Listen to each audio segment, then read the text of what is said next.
ميال للتطعيم ضد السلبية. الحقوا بالطعام قبل فوات الأوان.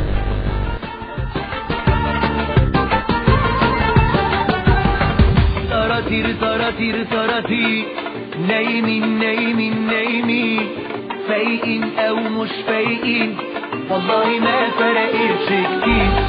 أول حاجة لازم تحلل عشان تعرف انت مصاب بأي نوع من الفيروسات السلبية اللي هي أساسا فيروسات متوطنة في الوطن العربي وخاصة مصر، والفيروسات دي هي اللي جايبانا ورا.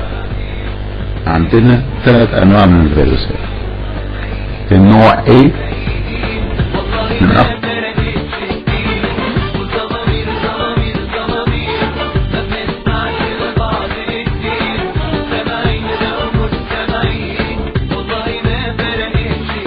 هذه الأنواع النوع اللي بيصيب اللسان وأعراضه كالتالي: مش مشكلة، مقصودش، معلش المرض يا عم، يعني هي هتيجي عليا.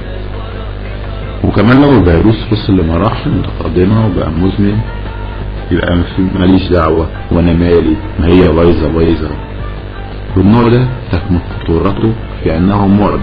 ايوه معدي، لان اللي بيسمع الكلام ده اكيد هيأثر فيه حتى لو كان سليم.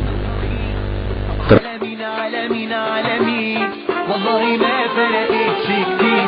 وطوابير واقفين مستنيين ايه مش عارفين والله ما فرقتش كتير. في النوع دي ده بيصيب الانسان في غيره، ده ممكن يتشابه في المشاكل اليومية واعراضه كالتالي: الشارع مثلا في عمود كهرباء معوج وممكن يقع وكتير بيعدوا عليه، بس عندهم الفيروس ده دخل في مرحلة العناية، فلما